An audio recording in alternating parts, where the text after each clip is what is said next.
For those of you that are wondering where I am at the moment and have never been to Tula before, this is what one of our tents looks like. It's quite pretty, very spacious, and it's got a beautiful bathroom in the back. But we're not here to talk about tents today. We're here to talk about photography. And, well, more so, rather let me put it this way, the second most important thing in photography behind your camera and your axial lenses, which is a computer. It doesn't matter if you're going to be photographing in RAW and JPEG, and we'll discuss those at some point, but for those of you that know what I'm talking about, even if you are photographing in JPEG, if you are a digital photographer, you are going to need a computer and you're going to need some storage. And if you like taking a lot of photographs, you're going to need a lot of storage. Now, the one drawback about being in photography and photographing in RAW and having the idea that you would like to edit your photos and process them and Photoshop and all these wonderful, Lightroom, Photoshop, all these wonderful program names that are thrown around within the photography world. If you're going to be using those softwares, you need to have a fairly powerful computer. Now, Lightroom will proudly boast that you only need a computer with very basic specs, specifications in terms of what your CPU, your RAM, and all those good things are. And what I found is that the specs are very far from what you actually need. So Lightroom will say that you need, kind of, for those of you that are into computers and know what I'm talking about, an i5 processor, 4 gigs of RAM, a little bit of storage. It's a bit crazy. I mean, your computer will run with those sort of specs. Lightroom will run, but what you really need is a computer that has sort of 16 gigs of RAM, a quite powerful either Intel or AMD processor like an i7 or a Ryzen 7, and as I say, 16 gigs of RAM. And it's always good to have an internal GPU or graphics card that's built into these things. It's just going to speed up your workflow incredibly, and it'll make using the software a lot more pleasurable. Anyway, so what I've done for you today is I've brought my laptop with me, and I've brought the various hard drives that I use. And these aren't the only hard drives, because I'm also going to show you my desktop a bit later.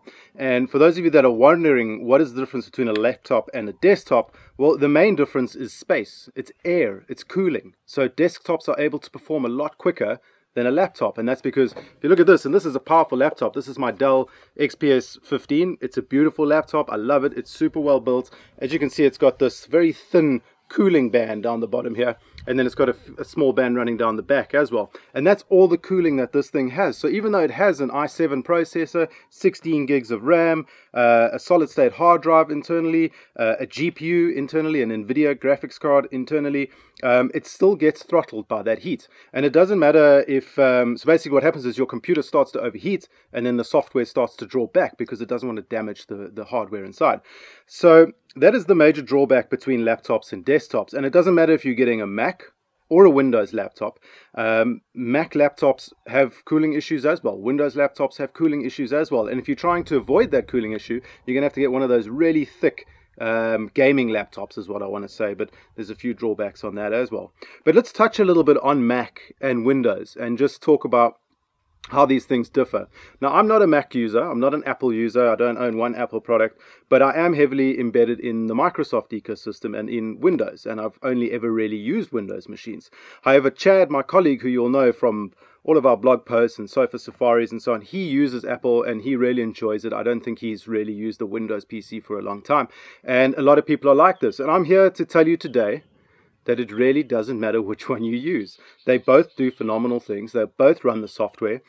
Just they both have pros and cons. So Apple, for what it's worth, when it comes to Adobe programs like Lightroom and Photoshop, their software is more fine-tuned for Apple. All right, Apple's had this persona of creativity for a very long time, and that means that Adobe has focused more on making their software run flawlessly on an Apple product, where they haven't given the same sort of attention to the Windows machines. Now, that's not to say that the gap is this big.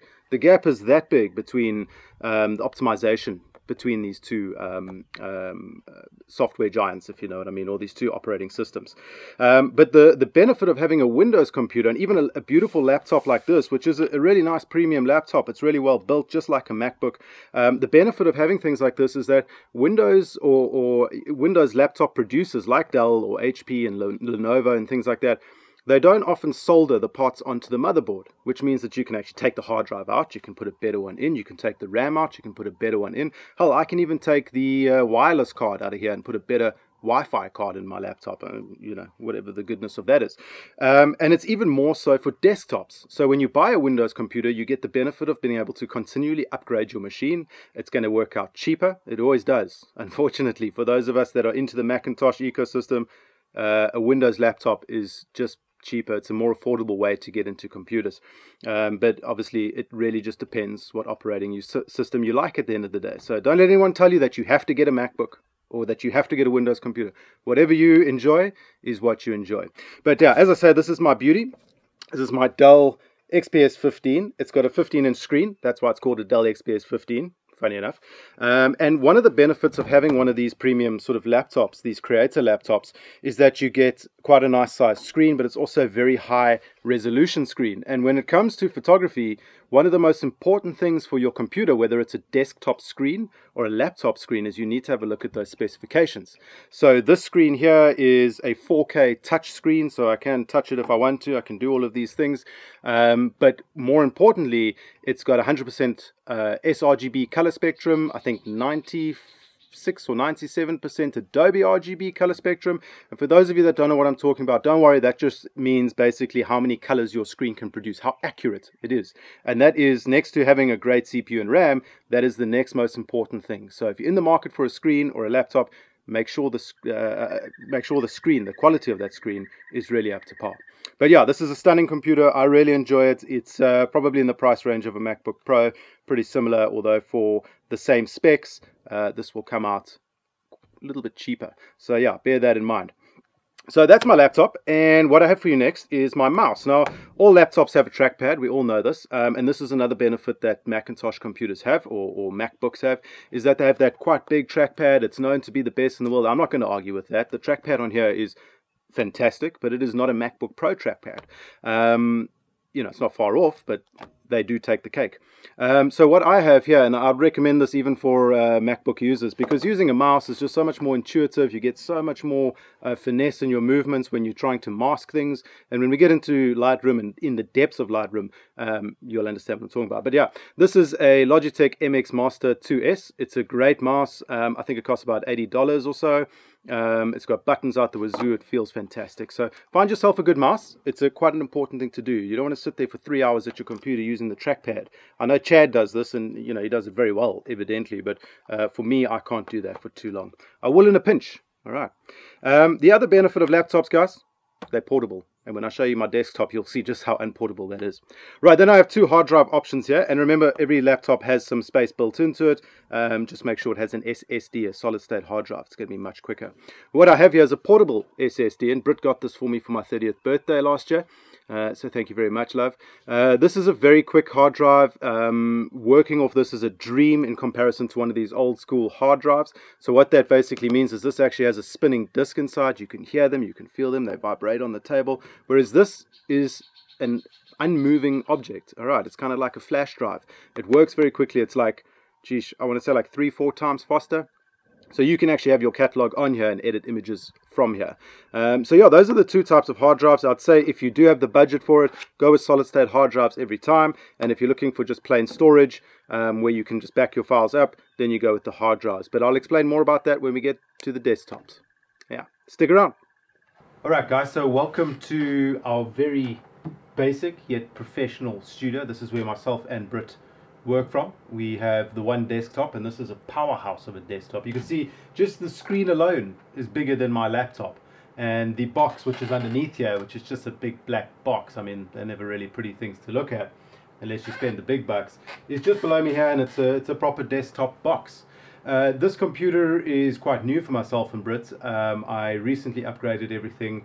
I went with an AMD setup with the Ryzen 7, one of the new ones. For those of you that aren't computers, you'll understand what I'm talking about. For those of you that aren't, don't worry. In the description below, there'll be a lot of the specs of both my laptop and our desktop, and then I'll also put the specs there of what I would recommend you get as far as running Lightroom and Photoshop, and if you really want to Premiere Pro, which is what Britt uses when she's editing all these videos that we make.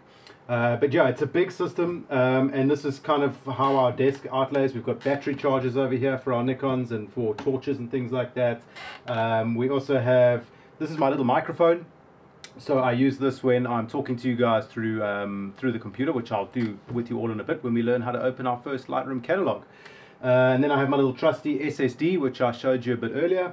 Just plugged straight into my USB bank over here. And then we have various card readers. So when you take as many photographs as myself and Britt with as many different cameras, you make use of lots of different memory cards. So for one, we've got these are the CF Express cards. We have the normal SD cards, and then we have something called the XQD cards, which go into the Nikon D850 and the Z6, which is filming this at the moment. But yeah, this is the setup. I've got my Nikon D850 there for good measure. It looks really good on a table, so why not? We've got a bit of extra storage over here. This is a 4 terabyte backup storage. And then inside the box, and this is very important, guys, if you're going to be getting into digital photography, you have to remember, you know, a lot of these cameras, they take photographs that are usually in the sort of 40, 50, 60 megabyte range. So you take 10 of those and you filled up half a gig. You know what I mean? So they do take very big photographs. This Nikon D850 takes almost 100 megabyte photographs every time. So 10 photographs is a gig. Let that sink in. So in other words, I have a tremendous amount of storage underneath here in this box, and believe it or not, we actually need more. So if you are going to go down the rabbit hole of photography and get really into it, start looking for a good storage solution, because you will need to figure out how you're going to keep all these photographs. And this is why I'm also ruthless when it comes to deleting photographs that I know are worthless. And believe me, there's a lot. It doesn't matter how good of a photographer you are. There's always going to be throwaway images. As long as you're getting sort of those 5 to 10 photographs a week that you're happy with, I'm pretty ecstatic about that. But that does help save storage. You need to be quite ruthless about it. But I'm talking like terabytes, guys, sort of 10, 12 terabytes. And usually with a computer, and this is why a desktop is so much more beneficial than a laptop, or an all-in-one like an iMac or something like that. It's because you can just keep slotting hard drives in. So my computer underneath here has 6 hard drives inside it at the moment. But another solution for you all would be to get something called a RAID system or a NAS system. These are literally just little mini computers that all they do is they power hard drives. You plug that into your computer, or you attach it to your network wirelessly, and that lets you copy stuff to it and bring stuff back to your computer from there. And that will make your computer box a lot smaller and lighter, and it'll also benefit those that are preferring to go with the laptop. All right, so now onto the screen over here. This is a 27-inch Dell screen. It is a 4K screen, and the reason I got it is because it is very color accurate. Remember what I said about the laptop, sort of that 95 to 100% color accuracy is quite important. So don't forget to check that when you're looking at a laptop screen or a desktop screen like this. I've got my MX mouse. Once again, this has a number of buttons at the bottom, so I can just flick between my laptop and my desktop as I go. I just push that little button and Bob's your uncle. You're now working on your laptop or your desktop, and it just keeps up to date. It's really cool to have a mouse like that. So yeah, I will list, as I say, everything that I'm talking about now in terms of specs and all these computer jargon things underneath in the comments below.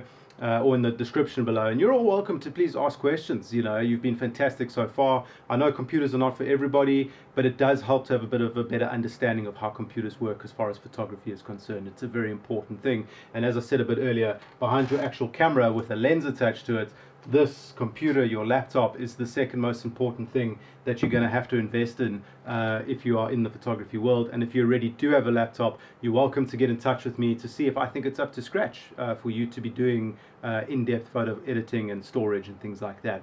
But yeah, guys, next up what we're going to be doing, in order to answer a question from Sarah Packham and Richard Powell, is having a look at Lightroom. And you know, it's quite a confusing program. It's you know, when I first started using it, it's quite daunting to get it going, to get your catalog going, and to start editing things. But what I'm going to quickly do is just show you guys on the computer, so we'll swap to that soon, and I'll be talking through this microphone soon.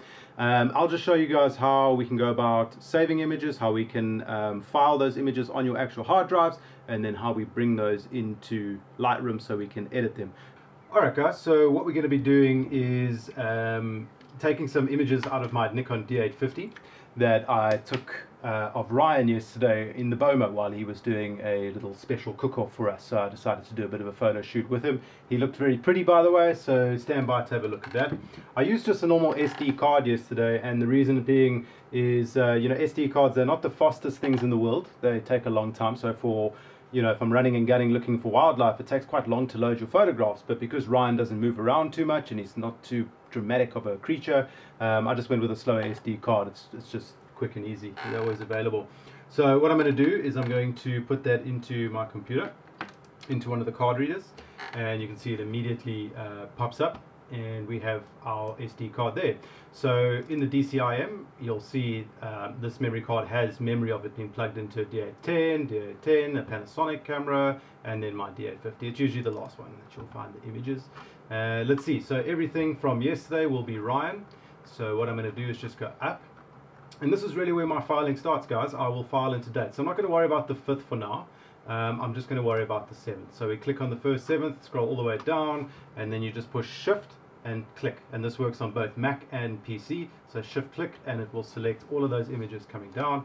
We then cut those out, and then let me show you what my PC looks like. So this is what the what my computer looks like in terms of all the hard drives and so on going on. I also have the external hard drive over here, which is not showing up at the moment simply because I haven't put it on. It's just a backup. I only put it on when I need to get in there. So yeah, we have various hard drives here. I've got a number of SSDs. The local disk is an SSD, and remember, the SSDs are quick, lightning quick, so it loads your computer really quickly. It loads Lightroom really quickly. It's just it's a joy to use in comparison to hard drives. So that's an SSD, this is an SSD, and then I've got my FOST SSD, which is plugged in this little guy over here. And then I have another SSD called the working SSD. So this is where everything goes first and foremost. And you can see we've got our filing going on there.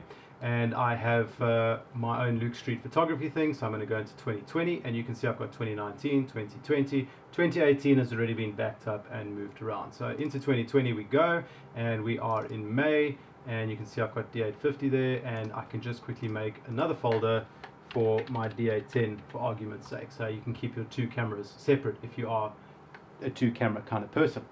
Alright, so what we do is go into D850. You can see I've got the 4th. Those photos are already in, so we're going to make a new folder, and I am going to go with 07, 05, and 2020. Please excuse my gorilla hands. Once those are in, we're then going to just paste them in there. Alright, now because it is an SD card, it might take a little bit of time, and that's fine. As soon as it's done, we will come back to you on screen. If there was an XQD card, which is lightning quick, it's like 400 megabytes per second, this would probably be close to finish already. But yeah, stand by, we'll be with you shortly. Alright guys, and that is it. We are now have all those images on the computer, and what I'm going to do for argument's sake is actually start a brand new catalog with these images. Now usually what I do is start a catalog per month, and I'll show you that quickly. So when I go back into my hard drive, my working SSD, you can see over there, I then have a May folder, and this is where my May catalog would be. So let me open that up for you quickly, and you can see just how quickly this desktop gets going. This is a major piece of software that this desktop's just putting in. There's the beautiful Brit from the 4th. We're trying to take some photos of her. But yeah, this is my April catalog. But what I'm going to do is show you guys how to start a new catalog. So once you're in Lightroom, all you go is you go up here to File, you go to New Catalog, and what we want to do is work inside that D850 and over here. So I'm going to start a new folder here called, well, maybe what I should do is, let's see. So I'm going to start a new folder in here called Ryan Cook-Off. And remember, you can just call this April, May, whatever. And that's what it's going to be. So right there, and we're going to start another one called Ryan. And this will be the actual name of your, sorry, my gorilla hands, of your actual catalog. So there we go, create, and now Lightroom's going to restart for us. And there she blows. Coming back in. Obviously it has to load out of that original catalog and then start something new. So once you've gone through that and you've started your catalog, you're now faced with this screen where it wants you to import. Now Lightroom is a very confusing thing. There's lots going on around the screen, but all you need to do is go down here, you click import. Remember, this is why your filing is so serious as to where you put those images on your computer. So I put them in my working SSD. It was in Luke Street Photography 2020 in May, and it was in the D850 because that's the camera I used to take the images with, and it was the 7th of the 5th was the images. All right, so if I click down there, you'll see that Ryan's Cook-Off, that file shows up, That's because that's the file name for your catalog. But yeah, we want all the photographs from the 7th of May. And what I want you guys to do is now just focus up on this corner over here. So this is where you are telling Lightroom what you would like to do to these images when you import them. So I actually have an import preset that I've set up, and we'll get into that when we get into the depths of Lightroom. There's a lot to learn about this program. This is simply just how you start your first catalog. So I've got my import presets. That's basically just going to apply a number of edits to the images straight off the bat. Alright, so that when you get your photos in, you kind of already have what you like to do to your images implemented already. Then if you go up to the top here, you get something called build previews, and you get a number of them over here. Alright, so this is just basically going to dictate how quickly your images load into Lightroom, because you are deciding how much quality you would like to load them into Lightroom with. Alright, so if you go with minimal, you're going to get a very low quality image. It's going to take probably a very long time to load up the full quality so that you can start editing, but it also takes a lot quicker to import into Lightroom, much quicker. You then get, let's just carry on standard. So standard is what I use. It's a standard import. It's not the full quality. It takes a bit longer to import in, but you get a good quality image and it loads quite quickly, provided you have this computer specs that will let you do that. And then you get a one-to-one preview, which is the full image loaded in. It takes forever to import into Lightroom, but once it's imported, it does speed up. So if you want to take your time and make a cup of coffee and a sandwich or something like that, then you can go with the one-to-one. But when you're loading in like 300-400 images or 1,000 images at once, you can wait hours for that one-to-one to load all the way in, even if you have SSDs and very quick computers. So you have to remember that. So I always go for the middle ground. Standard is what I go for, and once that's all done, you really don't have to worry about much else here. Do click this box that says do not import suspected duplicates. Your computer will actually figure out if the photograph has been imported before, and by clicking that, you're telling the computer to do that. Otherwise you just end up importing or mistakenly importing the same images again and again and again. Anyway, we've got our photographs now, so let's go for the import. Every one of them selected, so that's fantastic, and let's import. Now up here in the top right hand corner, it's showing you how the photos are being loaded in. You can see them coming in, and it's building the standard preview. So all the minimal previews have been loaded in already, and now what we're waiting for is for the standard previews, which is the quality upping to occur to each photograph. And as I say, it can take a bit of time, but not nearly as long as that one-to-one. So yeah, once they are all finished loading in, you can see your photos starting to load, and you can start looking at them already. So for instance, if I want, I can just push E on my keyboard, and that will bring that photograph up nice and big, very pretty with the fire there and the herbs in the foreground. Ryan was a great model, but we'll have a look at a few of his images now. Got to see that wondrous beard of his. So yeah, that's really all there is to starting your first catalog. And as you can see, when you look on the left hand side here, you can see where this catalog is, and you can see the date. So for instance, if you were going to add another photo shoot on the 8th of the 5th or the 9th of the 5th, whatever, these would all be appearing going down here, pushing this all further down. I could also do, for instance, if I do a game drive in the morning and then one in the afternoon, that means that I have two catalogs or two files for the 7th of the 5th. And what I could do is take that 7/05/2020 underscore again 2. Alright, for the afternoon drive or for another photo shoot that was done at another time. So yeah, anyway, there's our photographs. You can see the metadata on the other side here, copyrighted to Luke Street. Very important, you do that in camera. And then it's just showing you the dimensions of the image and what camera it was taken on, what lens it was taken on, and so forth. Alright, so we're in the library mode at the moment, and I can quickly go between images here. Sorry, let me just select them. I can quickly select different images. You see it does take a little bit of time just to load up those images completely, and the quicker your computer, the quicker they will load up. Right, then next to the library over here, you have the develop module. So let's find a cool photograph of old Mullet. There he is, he's smiling. Let's maybe take one that is shadow, just so I can show you. So you can see his face is full of shadow, and we can go to the develop module now, and this is where all the magic starts to happen. And I'm just going to show you a few basic edits in terms of what Lightroom can do. So you have all of these sliders coming down the side here. You have your tone curves, you have your color splitting, you have calibration, vignetting, sharpening, and sharpening is quite important. So we'll start off with a little bit of sharpening. You can click there and push Alt at the same time, and as you pull across, you're now going to decide part of the image to sharpen all the way across. So let's see, I want a bit of his face there. You don't want to push this too far down because that will create a lot of noise. You just want to try and sharpen his face a bit. And remember guys, we'll get into this all in depth as the weeks go by. I always put that up just a little bit. But now what I really want to show you is his face is a little bit shadowed there. You can see it's still fairly sharp. It was getting dark, so we did the best we could with the equipment we had.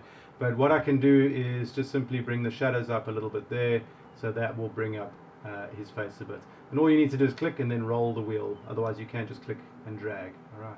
So you can see I can bring up the shadows all the way, and there's old Mullet's face. And then I can bring the highlights down or push the highlights up.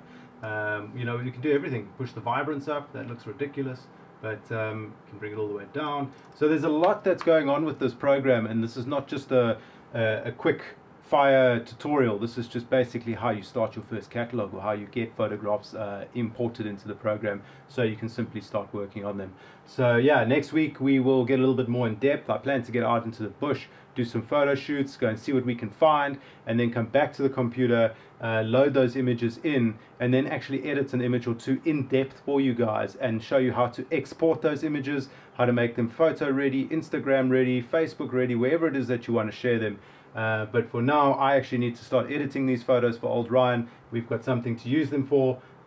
He does look very pretty as well, so he's dying to see what he looks like. So until next week, when we get more in depth on Lightroom and a little bit more into camera settings and so on, see ya.